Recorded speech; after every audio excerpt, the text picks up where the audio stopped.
Agradecemos mucho que nos acompañen, bienvenidos. Estamos en nuestro podcast Alta Voz, aquí en el Instituto Electoral y de Participación Ciudadana de Yucatán. Y hoy tenemos el gusto de iniciar este podcast con un invitado de lujo, el consejero electoral del Instituto Nacional Electoral, el consejero Uquib Espadas.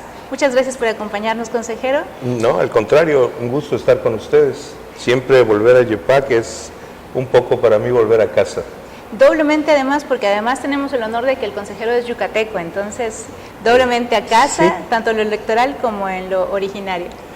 Sí, y recordaba ya la otra vez que platicábamos sobre el instituto, que junto con otros actuales integrantes, yo fui representante partidista fundador del instituto, hace ya son más de 25 años, ¿verdad? Uy, ya llovió. Platicábamos que el tiempo corre muy rápido, eso como un también, río. ¿Cómo que no? Y pues bueno, ahora estamos acá y en vísperas de elecciones muy importantes, tanto para el Estado como para el país. Antes de entrar de lleno en el tema de las elecciones, platíquenos un poco para el público que nos está viendo. Seguramente, pues quienes tenemos un poco más de 25 años, ya sabemos cómo estaba el ámbito electoral hace 20, 25, 15 años, ya sabemos cómo estuvo incluso las transiciones, las ideologías. Pero antes de entrar al tema electoral, si nos pudiera hacer el favor de platicarnos quién es Uquib Espadas.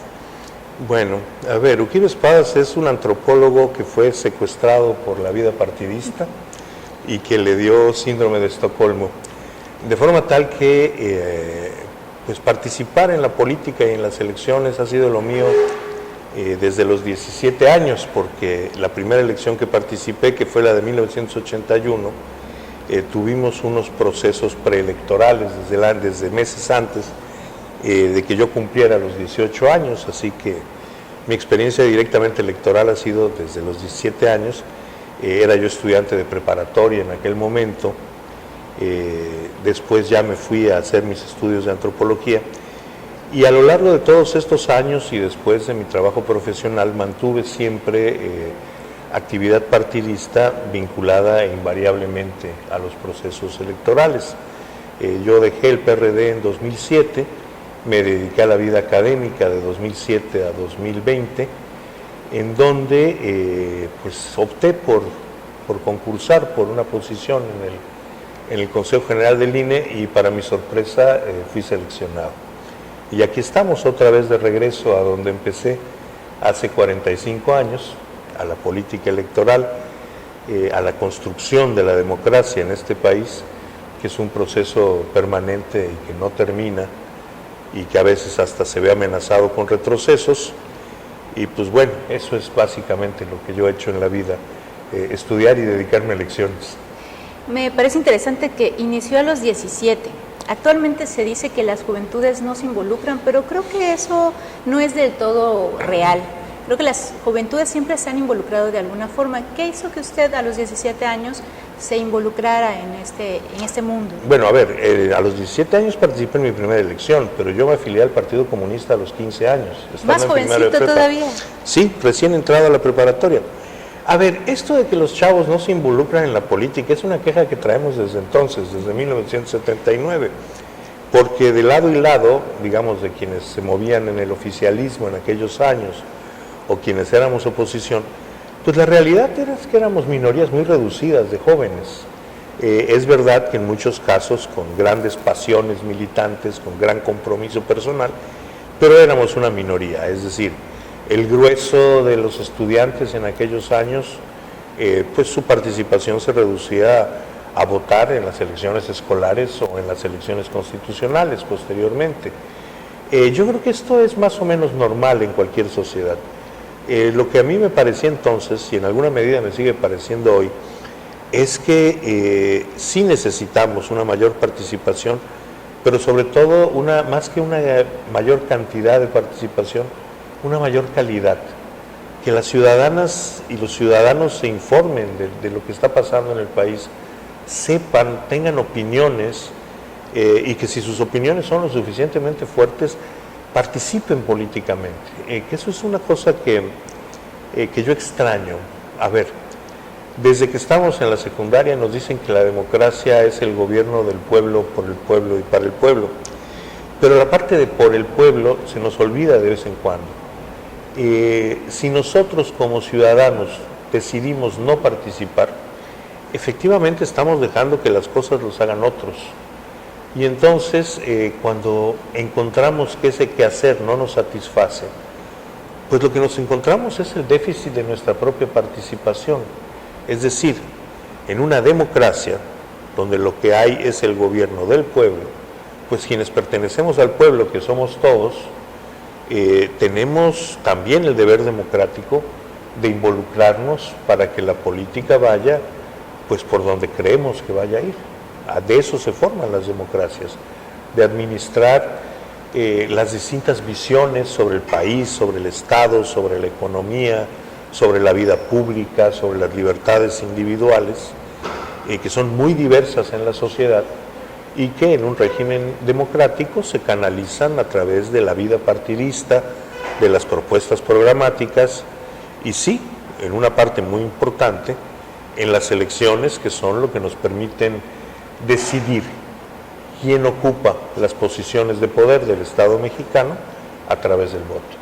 Hemos dejado de exigir y ya no hablemos de informarnos, o nunca lo hemos hecho.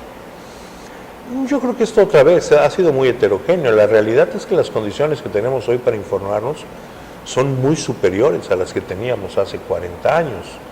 Digo, cuando yo empecé en la militancia, pues a veces no teníamos ni las actas de las sesiones de los órganos electorales, de la Comisión Electoral del Estado. El acceso a los resultados era muy parcial.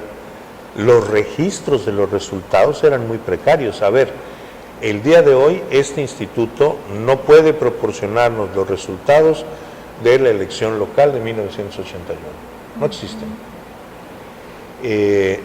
Entonces, yo no creo que el problema sea que hayamos dejado de informarnos. La gente hoy tiene mucha más información de la que podíamos tener.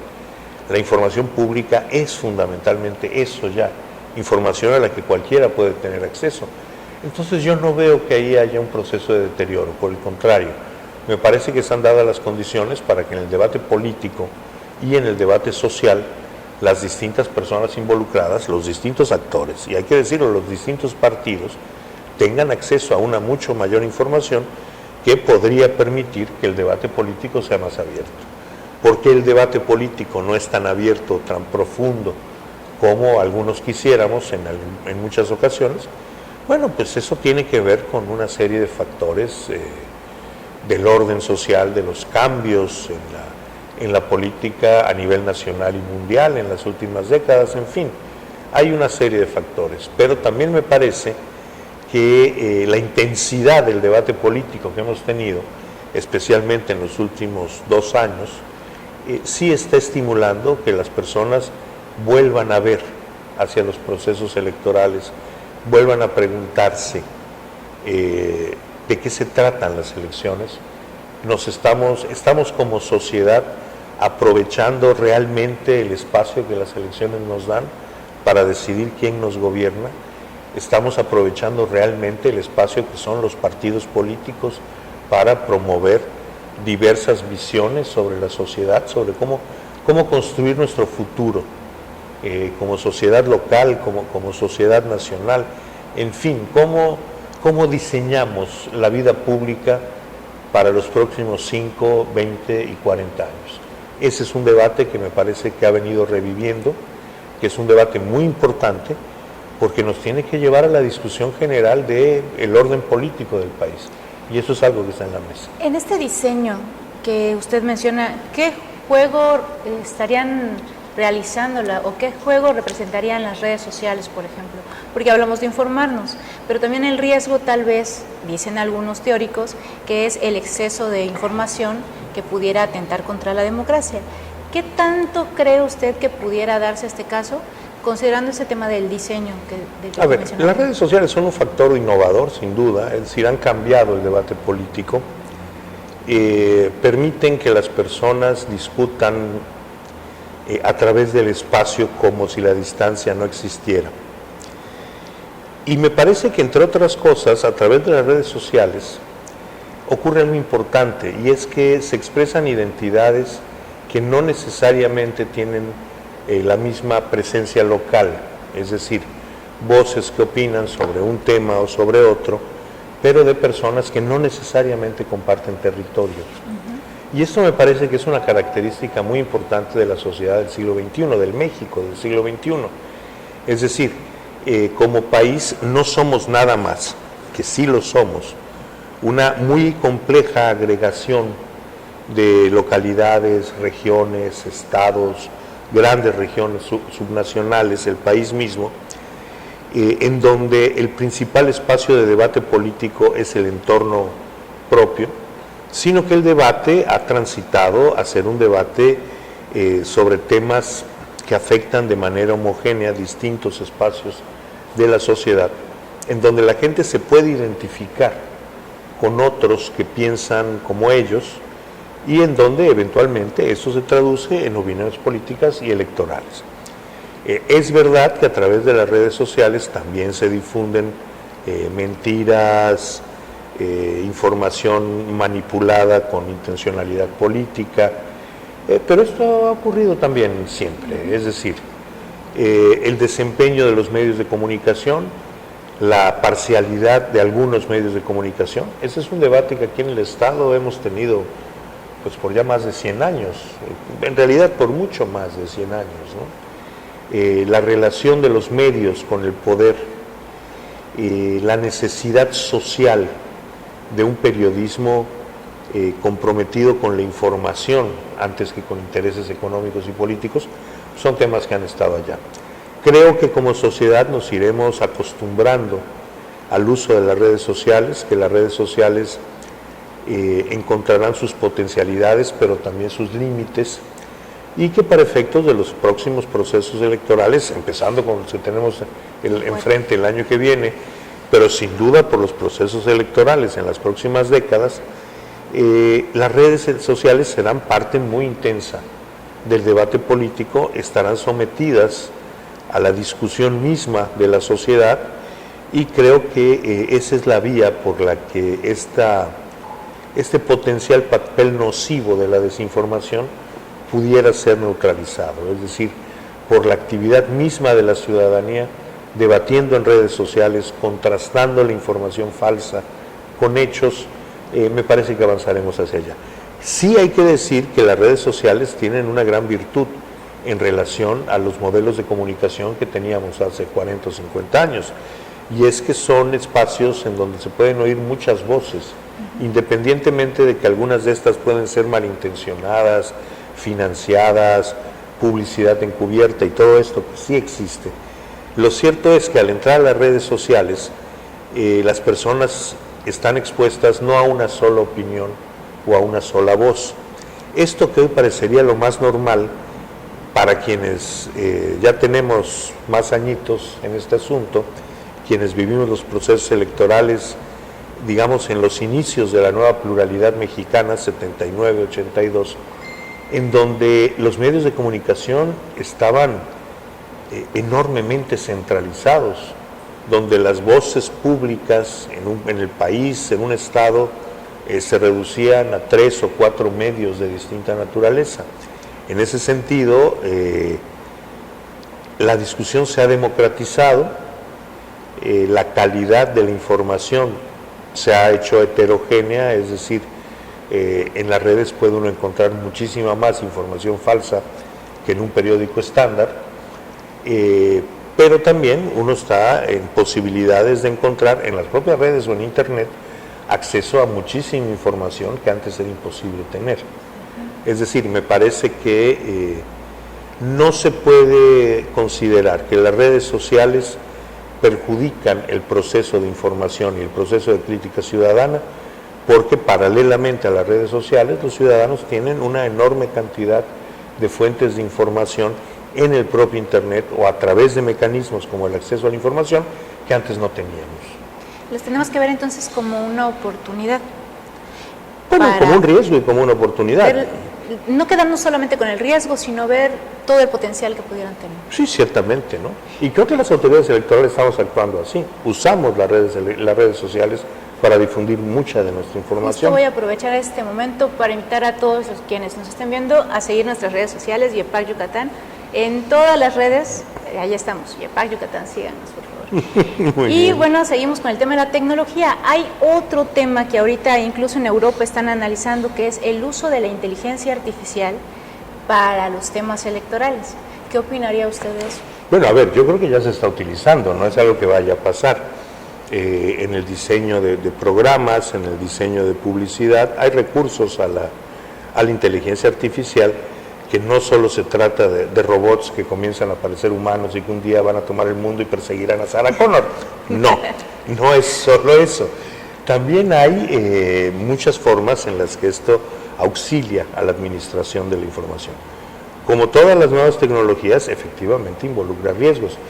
Todos los profesores del mundo, yo creo, en este momento están aterrados con lo que va a ocurrir con el chat GPT, en términos de la complicación para descubrir cuando los alumnos están haciendo reportes falsos, lo cual al final tendrá que tener soluciones pedagógicas que involucrarán el trato más directo con los alumnos y nuevos procesos de evaluación. Pero yo no creo que la inteligencia artificial por sí misma sea un riesgo para la democracia de los procesos electorales. Como sociedades a nivel mundial tenemos que ver cuáles son sus alcances. Se habla mucho de reglamentar el uso de esta inteligencia artificial. Yo soy escéptico, yo creo que un fenómeno de esta naturaleza difícilmente se va a poder contener con normas. Va a haber que ver cómo contenerlo en la práctica social real, contenerlo, incorporarlo y utilizarlo. Porque una de las características que tiene el conocimiento científico es que una vez que se conoce, pues ya no se puede desconocer. Y estas cosas van a seguir operando, como por ejemplo algo que causaba mucho temor y todavía lo causa hace 30 años, que es la ingeniería genética, la posibilidad de modificar los organismos desde su estructura básica misma. Y esto, bueno, se ha visto que ha generado problemas, hay una gran discusión sobre el uso de transgénicos en la agricultura, su impacto en la agricultura tradicional y en la diversidad biológica, que no es un asunto menor. Pero lo cierto es que tampoco es verdad que estemos viviendo en un mundo en donde todo esté dominado por clones, desde los tomates que comemos en el súper, aunque algunos sí, hasta los hermanitos que hay en la casa, eso todavía no, afortunadamente. Pero lo cierto del caso es que estos avances tecnológicos, que efectivamente pueden cortar de distintos lados, no se van a contener nada más con normas, y que para efectos del quehacer político, más allá de las normas que se pudieran implementar para estos efectos, el uso de esta tecnología estará ahí presente. Ya veremos seguramente en el futuro próximo el uso de algunos de esos instrumentos en los debates, en la elaboración de programas políticos.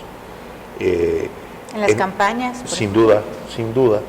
Y bueno, veremos sus alcances y en qué medida los actores políticos van a involucrarse en su utilización y en qué medida esto puede resultar en un problema para el desarrollo democrático del país o no. Y de los riesgos que sí conocemos, que todavía no vamos a ver qué sucede, sino que ya hemos vivido y que podemos prever que pudieran suceder. Ahorita viene proceso.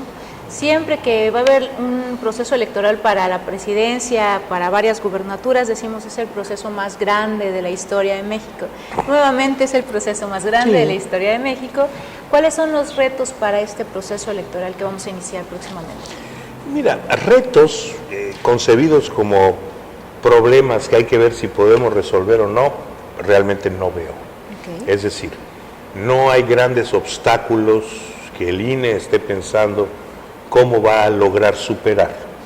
Creo que los problemas que tenemos son problemas que tienen que ver más con el esfuerzo que con el reto. Vamos a salir a hacer lo mismo que hemos hecho a lo largo de lo que ya van a ser, lo que ya son 26 años de vida autónoma de la autoridad electoral. Es algo que hacemos bien, donde hemos rendido muy buenas cuentas a la sociedad. Sin lugar a dudas, tenemos que hacernos cargo de problemas que no necesariamente son nuevos, pero que sí exigen una nueva atención. Por ejemplo, la violencia política contra las mujeres en razón de género, que es un asunto sumamente delicado. En la elección del 21 tuvimos 35 candidatas asesinadas. Una sola ya me parecería demasiado, pero esta focalización de la violencia asesina en estos casos, en las mujeres es algo que nos tiene que preocupar como sociedad. Esta es una cuestión importante. El otro asunto es cómo lograr que el consenso social prevalezca por encima del conflicto a la hora de los resultados electorales. Esto también lo hemos hecho muchos años y lo hemos hecho bien, y creo que tenemos instrumentos para poder volver a garantizarlo en esta elección. Nuestros programas de resultados electorales preliminares han funcionado muy bien, han dado resultados fidedignos en cada caso, son todavía un poco lentos. Aquí hay cuestiones legales en las que probablemente podamos avanzar en una futura reforma electoral, por ejemplo, empezar los cómputos el mismo día de la elección.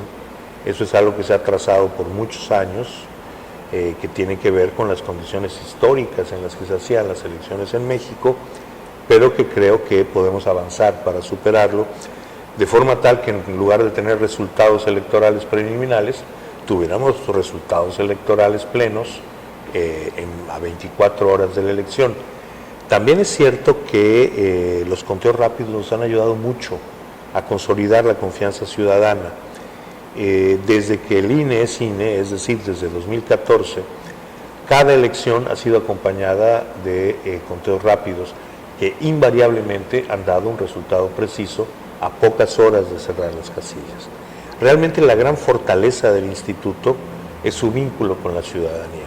Su vínculo con la ciudadanía porque a través de nuestros mecanismos, cosas que arrancarán en las próximas semanas, como la selección de capacitadores electorales, posteriormente la designación de funcionarios de casilla, son procesos en los que la masiva participación ciudadana es indispensable, pero además donde los complicados, barrocos y feos mecanismos del INE para estos procesos de selección sí se ha convertido en una garantía de que las personas a las que en la casilla le vamos a entregar nuestro voto van a procesar ese voto conforme la ley dicta, sin el peso de ninguna fuerza política en el particular y sin que ningún partido o candidato tenga la posibilidad de alterar esto que hacemos en la casilla.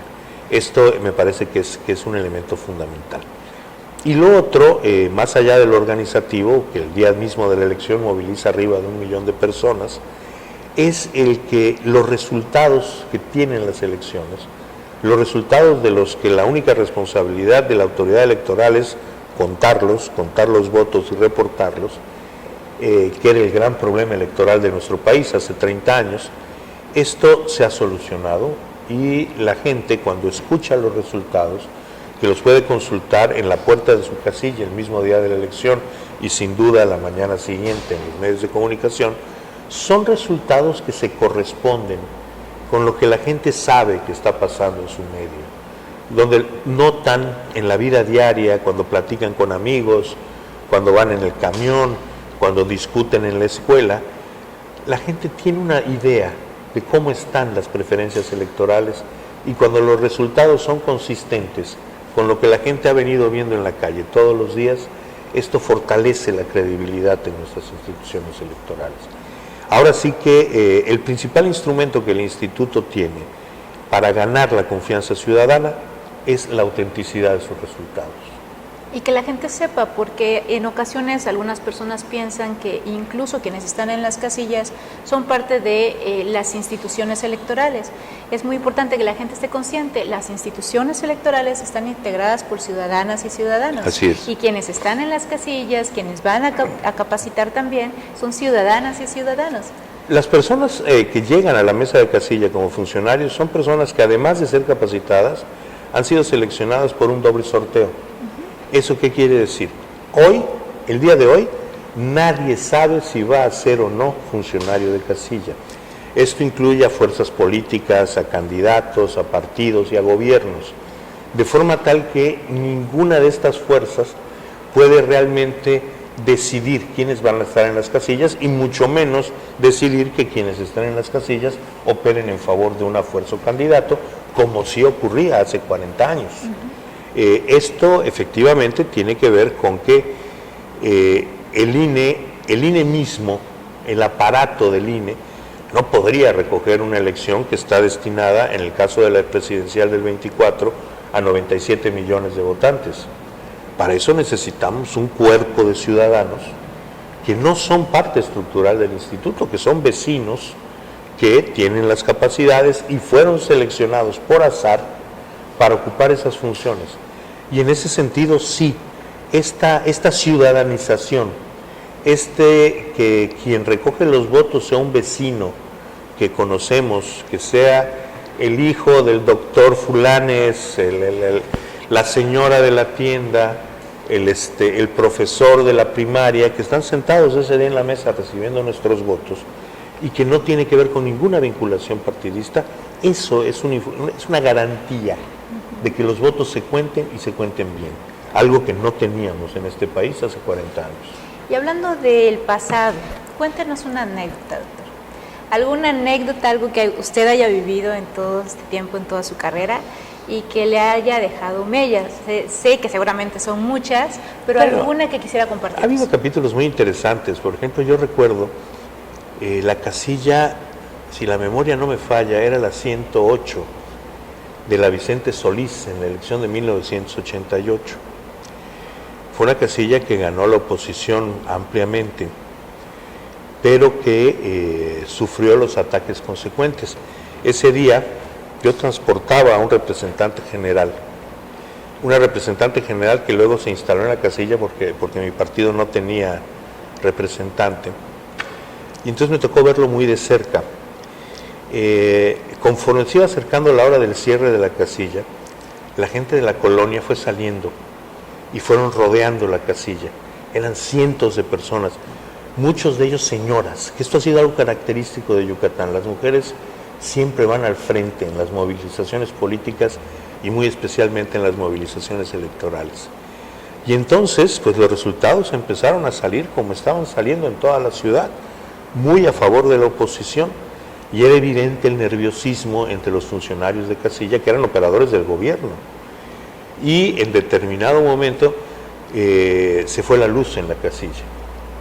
Y bueno, la gente desde afuera empezó a gritar. Algunos representantes de partido iban armados con linternas y entonces pudieron iluminar y descubrieron cómo el presidente de la casilla estaba tratando de sacar de debajo de la mesa una caja llena de boletas ya marcadas para sustituirlas con las boletas efectivamente marcadas por los electores. Y que bueno, esto se impidió porque los representantes partidistas llevaban lámparas de mano, llevaban también silbatos para alertar a los que estaban afuera, y la multitud que a gritos desde afuera contuvo a los funcionarios que se sentían rodeados y que si consumaban la fechoría, pues iban a salir muy mal de allá. Y en esos momentos se acercó también una camioneta, una pick-up, cargada con golpeadores evidentes, hombres con piedras y palos, y la gente se fue sobre la camioneta, y la rodearon y le gritaban. Y yo me acuerdo mucho una señora que se les plantó y les gritaba, pues a mí me partes la cara, pero mi voto no te lo llevas. Y así detuvimos el fraude, en donde pudimos detenerlo en 1988. En el país no se pudo. Fue el gran fraude en el que el régimen le robó la presidencia de la República a Cuauhtémoc Cárdenas y a los millones de personas que votamos por él. Pero en ese fraude el viejo sistema autoritario quedó herido de muerte. A partir de ahí las reformas se sucedieron, la Comisión Federal Electoral fue sucedida por el IFE, y el IFE pocos años después se constituyó en autoridad autónoma, y eso es lo que nos permite tener hoy elecciones limpias en este país. En 1988 quienes militaban en la oposición no pensábamos que fuéramos a ganar pronto, sabíamos que estábamos construyendo una democracia a futuro, y si bien el fraude contra Cárdenas fue algo que nos hirió como generación, también es verdad que con esos esfuerzos y pagando esos costos, fue que logramos construir esta democracia en la que hoy vivimos. ¿Qué mensaje le daría a esas jóvenes, a esos jóvenes, a todas aquellas personas que por primera vez van a acudir este año que viene a las urnas, ¿qué mensaje les daría? Bueno, el primerísimo es voten. Voten. El día de la elección, el poder del Estado baja a las manos de los ciudadanos. Y en democracia es ahí donde con un grupo de boletas, en el caso de Yucatán serán 6, cada ciudadano puede decidir hacia dónde va el poder político. Mi primer mensaje sería voten. Mi segundo mensaje es, si están convencidos de lo que propone un partido o un candidato, militen. La democracia en este país la hicimos desde la militancia política, desde los partidos de oposición, desde la ciudadanía a partir de cierto momento, cuando organizaciones no gubernamentales comenzaron a participar en los procesos electorales. Pero sobre todo recordemos eso, la democracia es el gobierno por el pueblo. Y para que el pueblo gobierne, el pueblo tiene que hacerse partido, el pueblo tiene que militar, el pueblo tiene que discutir. Cuando a nosotros no nos gustan los partidos o los candidatos por los que tendremos que votar la próxima elección, lo que estamos identificando es una falta propia. Si estos partidos que tengo hoy no me gustan, ¿qué he hecho yo para que sean diferentes? Entonces creo que la participación política, el gran derecho a participar democráticamente en la política, es un derecho que hay que ejercer. Porque como los músculos del cuerpo, si no se usan, se atrofian. Y necesitamos una democracia fuerte. Una democracia fuerte quiere decir partidos fuertes y quiere decir una sociedad activa, participativa y crítica. Muchísimas gracias, doctor. Quisiéramos seguir platicando con usted, pero sabemos que tiene más compromisos el día de hoy, entonces de verdad, nuevamente a nombre del Instituto Electoral y de Participación Ciudadana de Yucatán, le agradecemos que nos haya brindado su tiempo y que pues nos haya ayudado a inaugurar este podcast Altavoz, y síganos en nuestras redes sociales, Vía PAC Yucatán. Seguimos con ustedes fortaleciendo juntos la ciudadanía.